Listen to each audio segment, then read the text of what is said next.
This video is sponsored by Headphones.com, which is not to be confused with the Headphone, totally different companies. Now, Headphones.com is a premier online retailer of headphones, amplifiers, speakers, hi-fi equipment of that like. They have great prices, amazing customer support, and is where I would personally recommend picking up any of the headphones that we're going to talk about today. If you're interested in customer reviews, professional reviews, frequency response graphs, you can find all that information in the website of Headphones.com. So check them out in the description down below. Thanks again, Headphones, for sending this out and sponsoring this video.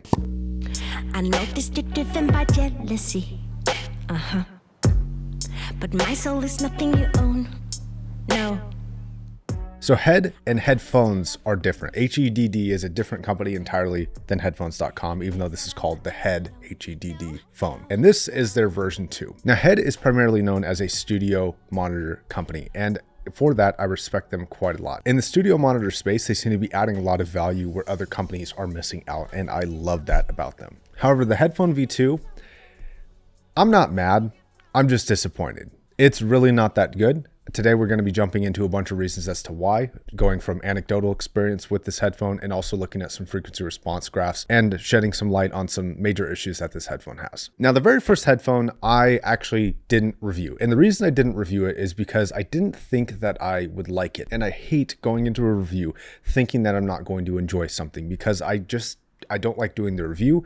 And at the end, if it's a negative review and I know that it's going to be a negative review the whole time, I just don't really see a big point in me covering it. I'd like to review things that I feel positively about. And Headphone 1 was that company's first headphone, which is already going to be difficult. It was huge. The frequency response graph wasn't that great. And anecdotal experience from friends of mine suggested that I just wasn't going to like it end to end. So I just didn't review it. Now, when I was told about Headphone 2, I knew that they would go back to the drawing board and start something new, like a little bit of an improvement basically.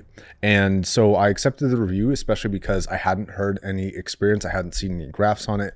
I just wanted a fresh take on it. So I want to call some things out that HEDD have done to improve this design. One, they've made it 25% lighter with a better build and better use of materials. One, they've changed to carbon fiber for things like the headband. They also have this very lightweight, though I don't love the mechanism, headband strap that I'm sure helps with the weight. They've gone to a much smaller overall profile, though it's still a fairly large and fairly heavy headphone at 560 grams. One thing that I do actually like about this a lot is that despite being 560 grams, it's really comfortable, like surprisingly comfortable for being as big and as heavy as it is. This is not what I would consider to be an all-day wearer headphone, but you could get through a movie easily with this without many complaints, in my opinion. It's got great weight distribution across the entire headphone. It's really well designed from that aspect. The headband is carbon fiber, and because carbon fiber is such a specific thing, it's really hard to nail the head pressure a lot of times with the clamp force, but I feel like they have this confident but not overly clampy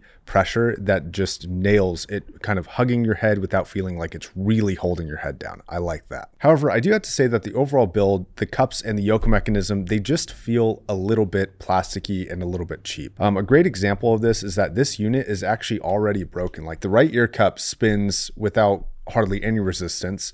This spins here and then hits resistance and then can slowly turn if you really press on it, which I don't feel like it's supposed to do that. I've had the yokes come off the ear cups quite easily like that, like it just kind of pops off. And I'm doing it on purpose now, but I've actually had it happen on accident twice now. And then there's just the general headband strap design, which it looks really cool, but effectively this is actually really annoying to adjust. Anytime you want to adjust this, you literally have to take it off, adjust the strap, and then put it back on and test, and then take off and adjust the strap, etc., etc. So I don't feel like this is a great system in my opinion. Now, something that you will notice that you may not be accustomed to is that these AMT driver headphones, which this is an AMT, do crinkle when you move or adjust them, put them on or take them off in your head. This is very common. It doesn't hurt it at all. It's just part of living with an AMT headphone. Now, you do get this cool visualization of the AMT driver in there, which is air motion transformer, which is something that I feel like HEDD should be commended for, is using a very alternative driver style compared to a traditional dynamic or planar design. AMTs are used most often in speakers, including their studio monitors, and a few other companies like Emotiva uses AMTs a lot. Okay, now in terms of amplification, this you will want an amplifier for.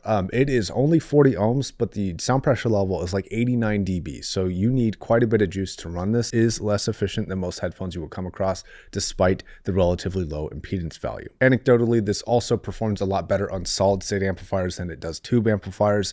It performs similarly to a planar, if you are familiar with those, where they are low impedance, but they tend not to perform as well on tube amplifiers. This one is very similar to that. Now, if you dare, this is available for pre-order right now. You can pre-order it on headphones.com.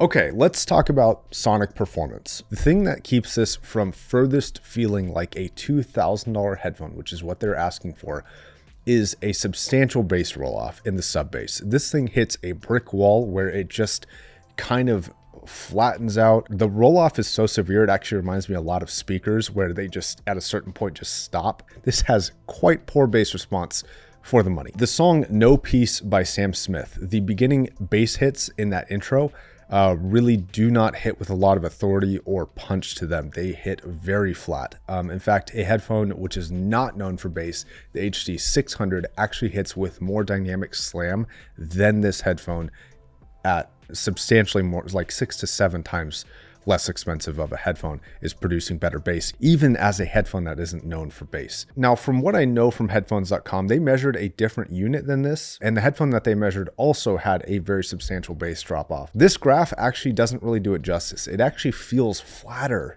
than what the graph would suggest, and the graph isn't particularly complementary. Now, the mid-range on the frequency response graph actually looks pretty forward. It looks pretty strong there, and it looks like it's going to be a very, very thick experience there, which I was actually kind of looking forward to, which I actually think would have been an interesting move for them, would be to create a high-end headphone that is more mid-focused, because a lot of high-end headphones these days truly aren't. They're either going for some sort of curve response, or they're going for kind of a more V-shaped, like really good bass, really good treble response.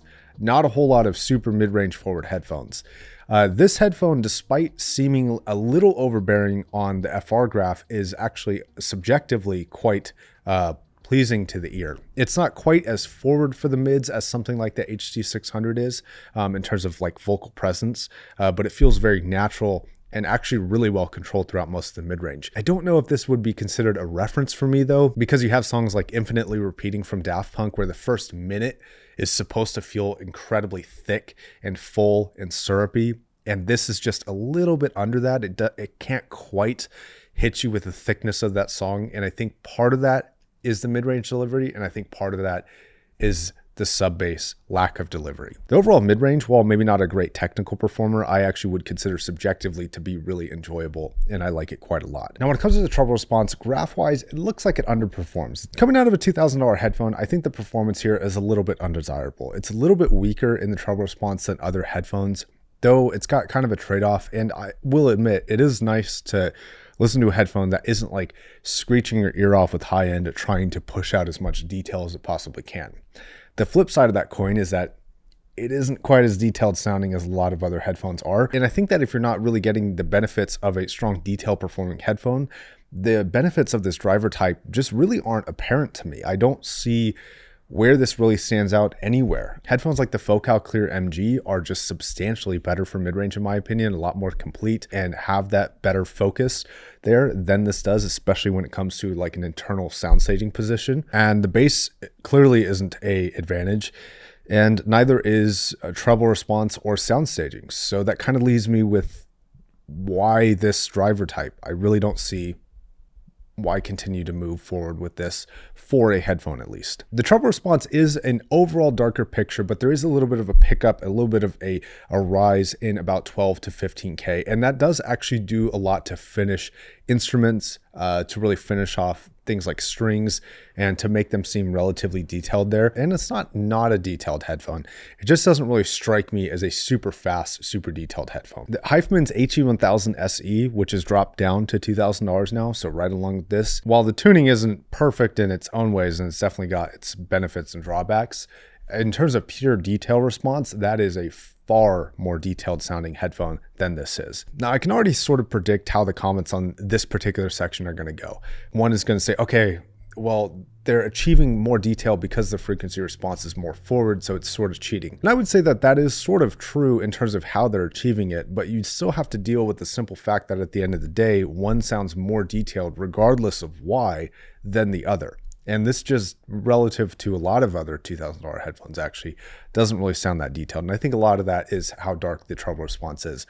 Even if the driver is as fast or faster, the frequency response needs to show that off. And I just don't feel like it does here. This also has a side effect. As we know, treble response has a lot to do with sound staging ability. And the sound staging ability here, it's not substantially better than anything else. It's pretty typical. I think it competes more in the $500 range for sound staging. Like, it's not that much wider than a DT1990 Pro or a Meze 109 Pro. It's just kind of right in that range. It feels good, but not crazy or anything like that. The last thing I want to talk about is dynamics. This does have an opening up moment, which as a lot of audiophiles will know, some headphones have and some speakers really have an opening up moment where they seemingly just come alive at a certain point. This headphone's coming alive point is actually quite high in volume. And I'm actually curious if different volumes measure differently on a frequency response graph. That wouldn't be uncommon. This is actually a fairly common thing for headphones to do, but I'm curious how big that diversity is in terms of sound. This actually does have a notable coming alive moment where it kind of seems to pop and everything seems to open up a little bit. The bass response seems to get a little bit better. Sound staging gets a little bit better, but it's at like really high volume. The dynamics are more akin to something like a Dan Clark headphone. Maybe not quite as compressed as a lot of those sound, but certainly not very expansive for dynamics.